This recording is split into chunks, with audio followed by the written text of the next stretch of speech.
Je vais donner quelques annonces.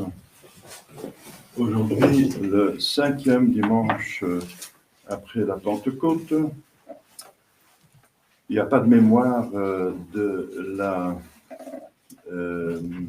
vigile de Saint Jean-Baptiste. Normalement, c'est la vigile de Saint-Baptiste, mais elle doit céder au dimanche à notre Seigneur. Le saint se cède à son maître, Jésus-Christ. Tous les dimanches, on vit la sainteté à notre Jésus-Christ. Voilà. Demain, donc, la nativité de Saint Jean-Baptiste, cousin et précurseur de notre Seigneur. Donc, fête de première classe.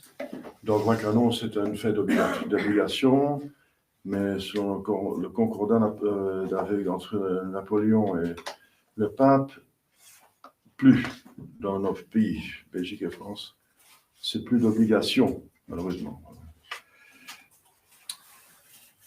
Mais ça reste une fête de première classe, bien sûr. Mardi, Saint-Guillaume, abbé, 3e classe.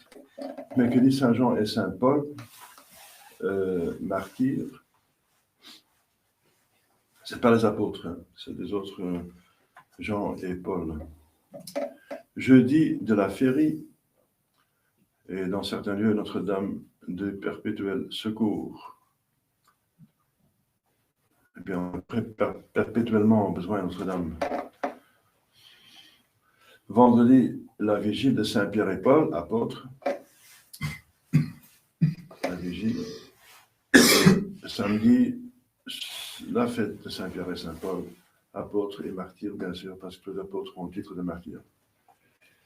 C'est en même temps l'anniversaire de l'ordination de votre serviteur, c'est-à-dire le 29 juin en 1995. J'ai été ordonné prêtre.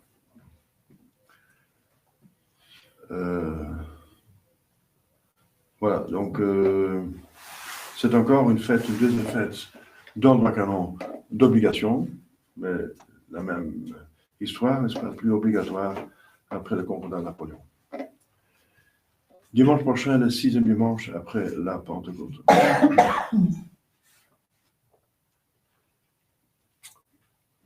C'est le dernier jour de juillet, de juin. Donc encore une semaine qu'on est invité à vénérer spécialement le Sacré-Cœur de Saint Jésus-Christ.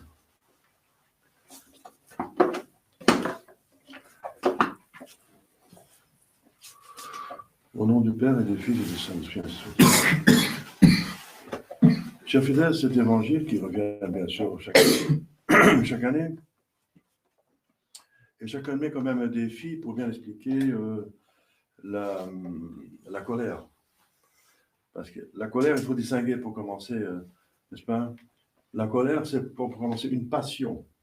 En tant que passion, c'est un don de Dieu. Ça appartient à la nature humaine. Si on n'a pas de colère, on n'a pas d'énergie. On est une loque, n'est-ce pas? On est léthargie totale, n'est-ce pas? On ne bouge pas. La colère, ça donne l'énergie pour travailler, pour surmonter les obstacles, finalement. C'est une passion qui surmonte un obstacle pour atteindre un but bon, vu plus loin, un peu plus loin. Voilà. Un obstacle qu'on surpasse. Et il faut l'obstacle déjà du péché originel, n'est-ce pas? Qu'on est porté à la paresse, à jouir, à rien faire, donc n'importe quoi. Donc il faut déjà un certain courage. On appelle ça courage en français. Mais c'est plutôt courage. Le courage, c'est plutôt abreuver un danger. Être prêt à abreuver d'affronter, je veux dire, un danger pour aussi obtenir un plus grand bien, n'est-ce pas? Un danger. Chez nous, le courage, c'est pour ça. Sinon, on est tout simplement, il est zélé, il est actif, n'est-ce pas? Voilà, il a l'irascible. Mais la colère est redoutée comme un vice, un de 7 péchés cardinaux, si c'est donc exagéré, donc si elle n'est pas raisonnable, si elle n'est pas réglée comme toutes les vertus par la prudence, n'est-ce pas? Et donnée dans la juste mesure par la tempérance, n'est-ce pas? Et la justice, s'il s'agit surtout des relations avec les autres, la justice, la tempérance envers les choses, parce qu'on peut aussi se mettre colère contre des choses. On peut claquer les portes, etc. On peut casser les choses par colère, donc aussi envers les choses. Et il faut être fort, n'est-ce pas, pour être doux. Si on a un irascible. Si on n'a pas d'énergie, on est doux de nature. Parce qu'en tout cas, on n'a pas d'énergie d'être en colère. Mais ce n'est pas une vertu, c'est plutôt un manque de... C'est par faiblesse qu'on peut être doux. C'est pour ça que dans l'Antiquité, la douceur était considérée comme une vertu des faibles, des femmes et des enfants, n'est-ce pas, des lâches, etc.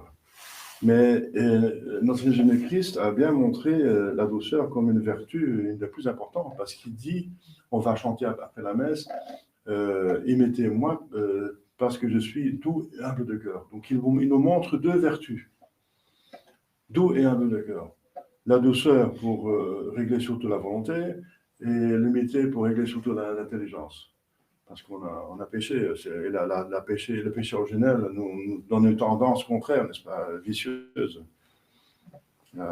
L'orgueil, n'est-ce pas, qui va contre l'humilité, et la concupiscence du monde qui va contre, justement, la tempérance envers les relations avec les autres, n'est-ce pas, la justice.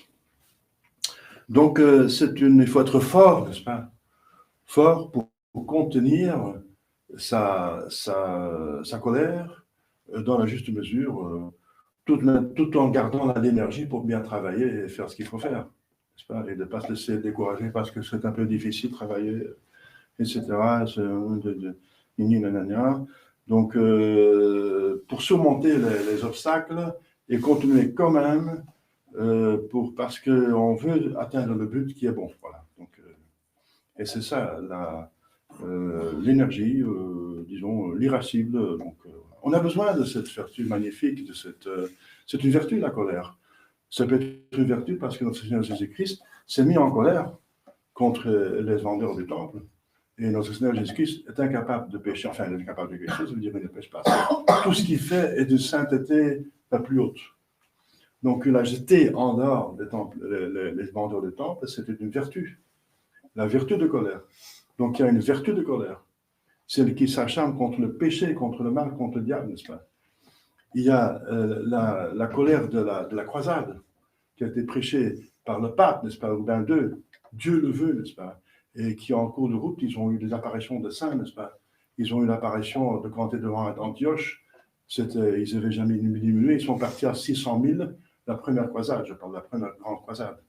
600 000, ils ont déjà donc vaincu plusieurs en Bithynie et en Nicée, ils ont déjà vaincu, mais ils étaient devant Antioche, ils avaient déjà des personnes qui sont retournées, la famine, les contretemps, la maladie, la peste, etc., et le manque de vivres, ça a diminué l'armée, ils étaient devant Antioche, et ils avaient presque perdu le courage, qu'ils voient l'apparition de Saint Ambroise qui apparaît, il y a Saint Georges qui apparaît, il y a Saint Michel Archange qui apparaît, n'est-ce pas? Et notre Seigneur lui-même apparaît, pour indiquer dans une église où 20 pieds, on en parlait sur les pieds, n'est-ce pas? En dessous de l'autel, il y avait la Sainte Lance de Longin qui était là toujours comme relique, mais on a oublié à cause de l'islam qui était s'installé dans...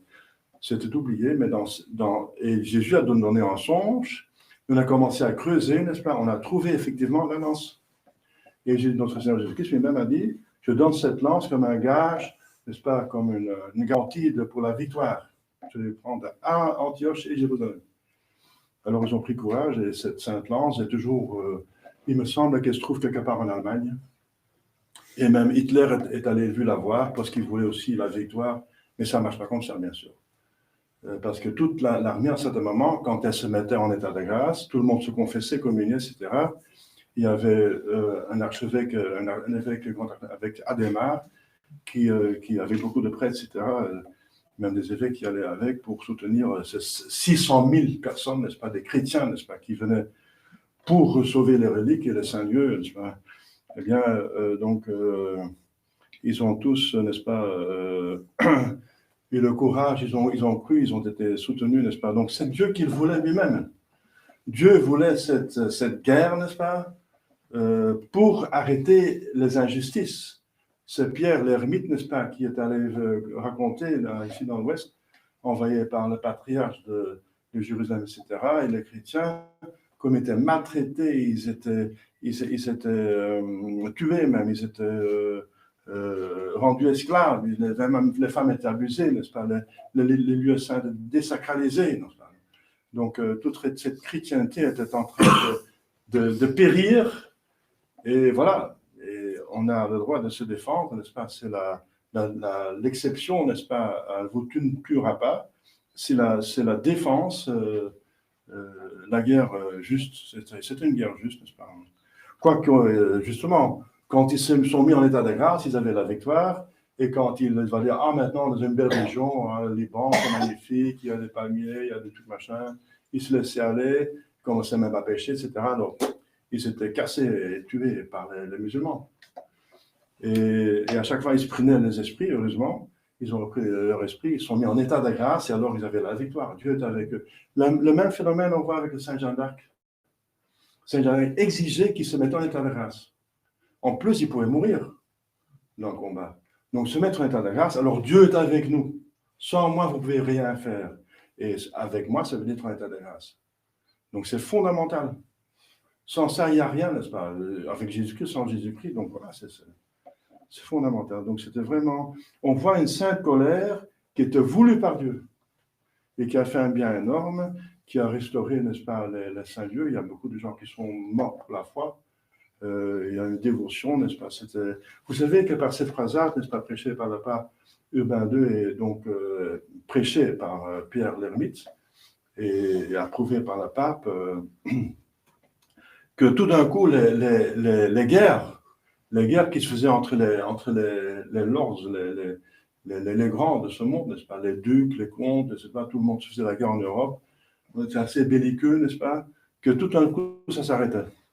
Parce qu'on avait un ennemi extérieur, et ensuite le pape disait qu'il fallait donc qu'il fallait faire donc arrêter ces crimes, n'est-ce pas. Et tout d'un coup, tout le monde s'arrête à s'entretuer, n'est-ce pas, et se mettent ensemble pour ensemble aller faire cette sainte entreprise. Et voilà, ils commencent à plus s'intéresser encore dans la religion. Donc ça a arrêté les guerres, n'est-ce pas, les guerres injustes entre nous. Et ça a augmenté la ferveur. Et voilà, on connaît l'arbre et ses fruits. Et ça a arrêté l'islam. L'islam qui prêche la guerre, le djihad, n'est-ce pas, qui veut imposer la foi par la guerre, par la violence. Et qui faisait violence. Le seul moyen d'arrêter l'islam, dit Charles Foucault, n'est-ce pas, c'est de l'arrêter avec force, avec une force militaire, ou bien les convertir. C'est la même chose, convertir. Mais ils sont très difficiles à convertir, n'est-ce pas? Quoi qu'il y a une prophétie qui vont se convertir, mais justement, bientôt.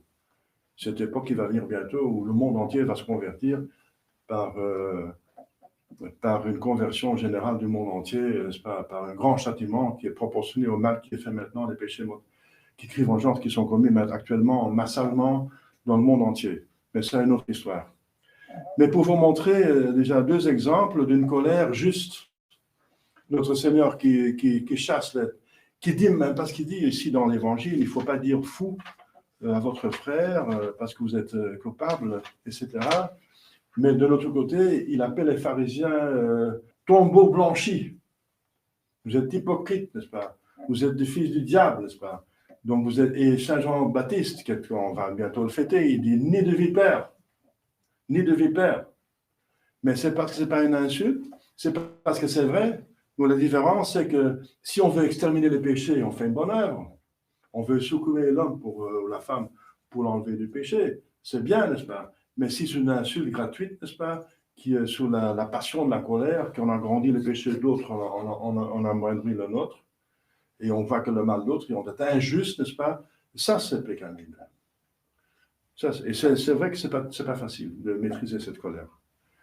Voilà, donc notre Seigneur ici, il dit, votre justice va être plus grande que les pharisiens et les scribes. Pourquoi? Ben, les scribes, c'était les théologiens, n'est-ce pas? Qui connaît les scribes, ça veut dire celui qui écrit, qui connaissait l'écriture. Et les pharisiens, c'est une espèce, enfin, excuse-moi, c'est une partie des scribes qui était une secte, n'est-ce pas, qui voulait la pratique aussi de sainteté. Et ils étaient plus pieux que les autres. Mais c'est une piété extérieure. Et c'est ce que notre Seigneur va dire. C'est purement extérieur, votre explication de la loi. Donc, ce qui est interdit, n'est-ce pas, par les pharisiens et les scribes, c'est de ne pas tuer. Ne pas tuer, bien sûr, injustement, parce que, bien sûr, il y avait une guerre sainte aussi pour se protéger, par exemple, contre les Philistins, etc. Mais injustement, n'est-ce pas, de tuer injustement, c'était interdit, mais pas plus que ça. Notre Seigneur va parler de l'âme. Ce n'est pas seulement l'acte qui compte, mais c'est l'âme. Vouloir tuer, c'est déjà tuer, n'est-ce pas? Si on est arrêté parce que tout d'un coup on a un accident, on veut tuer quelqu'un et en cours de route, on veut le tuer, on est un accident, donc on ne peut pas le tuer, on a quand même voulu le tuer. Donc on est coupable devant Dieu, n'est-ce pas? Donc notre Seigneur Jésus-Christ, il va donner il va entrer en détail, n'est-ce pas? Il va dire d'abord, si quelqu'un se fâche contre son frère, donc un péché intérieur seulement, on n'a encore rien fait, mais à l'intérieur, on est fâché contre quelqu'un d'autre et c'est injuste. Ce n'est pas pour un péché, n'est-ce pas, mais plus parce que par jalousie ou je ne sais pas quoi, ou parce qu'il ne sait pas, une ou autre raison injuste, on se fâche pour une chose injuste, autre chose qu'un péché. Encore, c'est un péché, il va être proportionnel. On ne peut pas tuer quelqu'un parce qu'il a fait un petit péché véniel. Ce n'est pas proportionné. Donc, ou le claquer ou le frapper dans la figure parce qu'il a fait un petit péché véniel, ça ne va pas. Donc, les attentes proportionnées. Donc, même avoir intérieurement une colère qui est injuste, parce qu'il y a une juste colère aussi, hein, qui se dresse contre le péché, et le mal, et le diable, etc., ça, c'est une colère qui est due, parce que Dieu a dit, je mettrai les inimitiés contre toi et la femme dans son nom. Dieu veut une inimitié.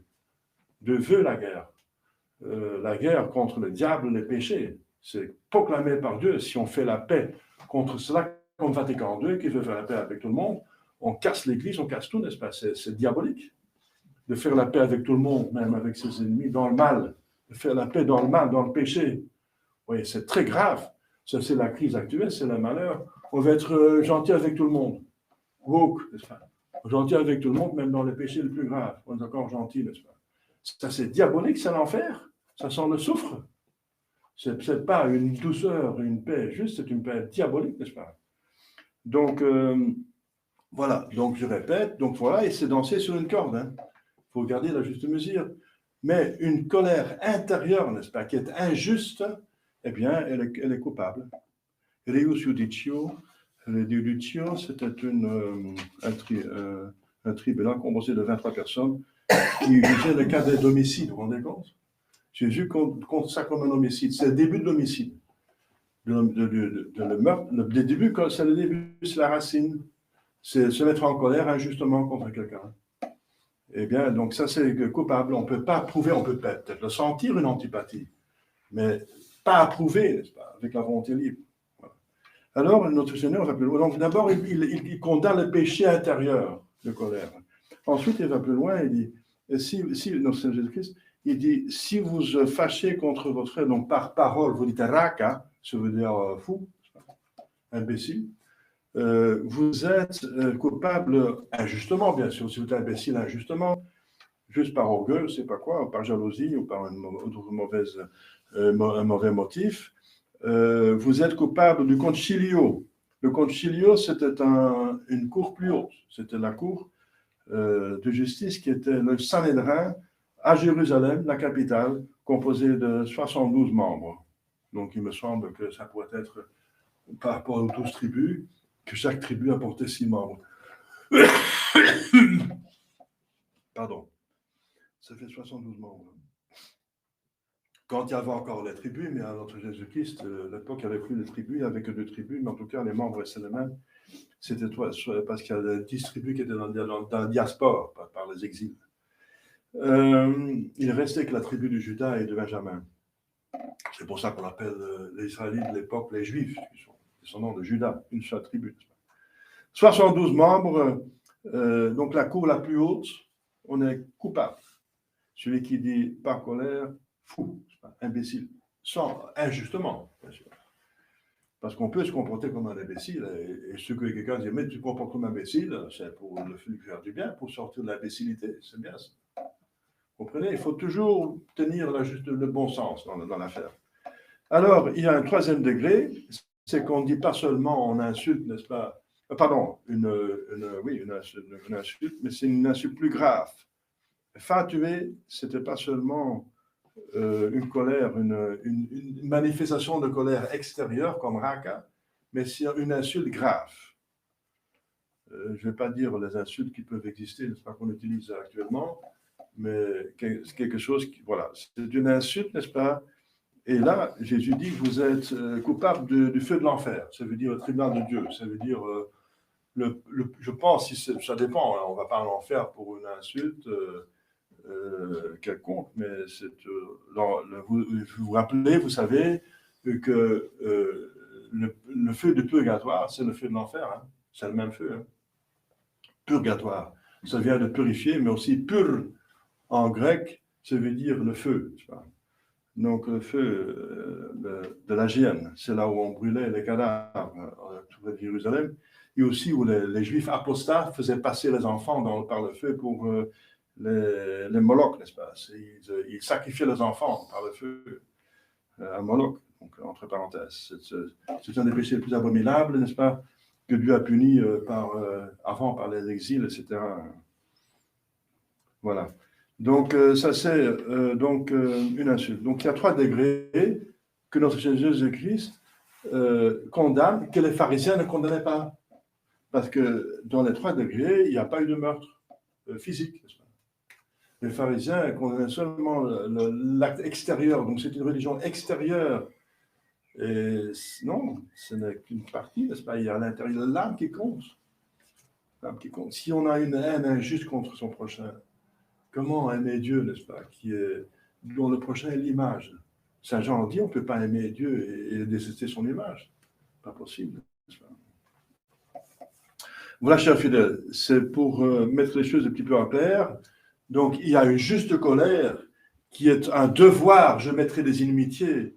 Notre Seigneur qui chasse les vendeurs de temples, donc le péché, n'est-ce pas, la croisade, n'est-ce pas, qui va arrêter le péché énorme, n'est-ce pas, presque du génocide, de tuer les pèlerins, les chrétiens qui souffrent, qui sont vendus en esclavage, etc. Les églises sont saccagées, sont détruites. Donc la chrétienté est en état d'extermination. Et donc c'était une sainte entreprise, une guerre juste, n'est-ce pas, même voulue et proclamée par le pape, approuvée par un pape qui a quand même, et c'est toujours...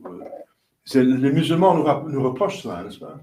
Ah, vous êtes c'est pour ça qu'ils vont se venger sur la France. Ils vont se venger sur la France. C'est une vengeance maintenant. Ils veulent détruire la France. C'est le grand remplacement. Qu'est-ce qui va être remplacé? Eh bien, les Français vont être remplacés par des peuples sauvages. C'est les Francs. On ne veut plus des Francs. Cette première armée était surtout composée des Francs. Parce que les Allemands se battaient encore entre eux dans une guerre civile. Le roi Henri IV, l'abominable Henri IV, contre son fils, le roi Rudolf. C'était horrible, cette guerre dans l'Allemagne. Mais c'était donc surtout des Francs, c'était une croisade, surtout de Francs. Il y avait d'autres personnes, d'autres tribus, bien sûr. Il y a d'autres peuplades aussi autour du Danube. Donc, il y avait aussi des gens d'Allemagne, bien sûr, mais c'était moindre quantité. Alors, on voit, n'est-ce pas, qu'il y a une guerre sainte, n'est-ce pas, et la guerre, c'est tuer les gens, n'est-ce pas? C'est vraiment tuer, blesser, tuer. Mais c'est sans haine, finalement, du prochain, c'est par amour. C'est pour l'arrêter, finalement. Si, en tout cas, il ne veut pas se convertir, et Dieu le sait s'il ne veut pas se convertir, eh bien, c'est mieux qu'il meure maintenant, parce qu'ils vont aller en enfer moins profondément s'ils sont en péché mortel.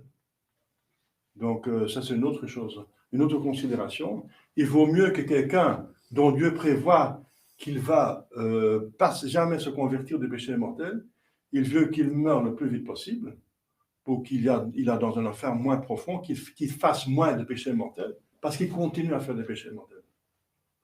Donc, parfois, c'est pour quelqu'un son bien qu'il meurt plus vite. Vous comprenez? Mais ça, c'est autre chose.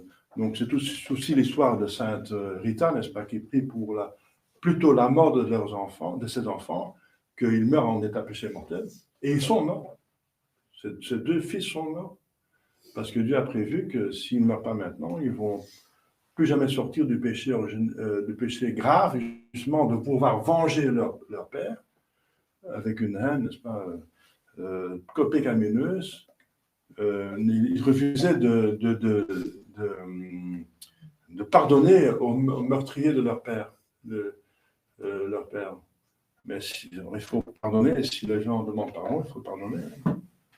Donc c'est la deuxième partie. Hein. Si vous rappelez que vous avez quelqu'un a quelque chose contre vous, allez d'abord vous concilier et venir alors chez moi. Vous voyez que Dieu lie l'amour de Dieu avec l'amour du prochain. Mais il faut bien juger de la chose. Il ne faut pas devenir woke non plus, n'est-ce pas, d'être gentil avec tout le monde dans le péché pour confirmer les péchés. Ça, c'est gravement pécamineux. Ça, c'est la peste de Vatican II, n'est-ce pas, au nom de l'amour, d'envoyer les gens en enfer. C'est horrible, c'est une invention diabolique. Donc, il y a une juste colère, il faut tenir la juste mesure. Donc, la guerre, c'est contre le péché, contre le mal, contre le diable. Et ça doit continuer. Si on fait la paix, la trêve avec le diable, avec l'enfer, on a Vatican II, n'est-ce pas? Vous voyez ce qui se passe avec l'Église, avec le monde. Parce que si l'Église est en crise, tout le monde est en crise. Le monde entier, n'est-ce pas? Notre Seigneur Jésus le dit, si le sel, ça veut dire le sel, sal en latin, si le sel perd sa saveur, avec quoi on va saler le monde. Donc, ça veut dire rendre la vertu dans le monde, parce que le sel, c'est ce qui conserve. Avant, il n'existait pas des frigidaires et de congélateurs, donc il fallait garder la nourriture avec le sel, n'est-ce pas? Donc, c'est quelque chose qui donne la saveur et le goût et qui conserve. Donc, c'était vous serez le sel de la terre, ça veut dire celui qui sauve, n'est-ce pas? Le bien, n'est-ce pas? C'est une figure. Donc, voilà, chers fidèles. Prions bien, n'est-ce pas, à Sainte Vierge Marie, qui en même temps, l'exemple de toutes les vertus, et en même temps, l'exemple de douceur, de bonté extraordinaire, maternelle, mais en même temps, c'est elle la capitaine, c'est la généralissime, n'est-ce pas, des armées, c'est elle qui va écraser la tête du diable, n'est-ce pas, qui déteste le diable, n'est-ce pas, qui est allergique à tout péché, à le diable, n'est-ce pas, eh bien, demandons à la Sainte Vierge Marie d'avoir cette juste mesure qui rend saint. Au nom du Père et du Fils et du Saint-Esprit, ainsi soit-il.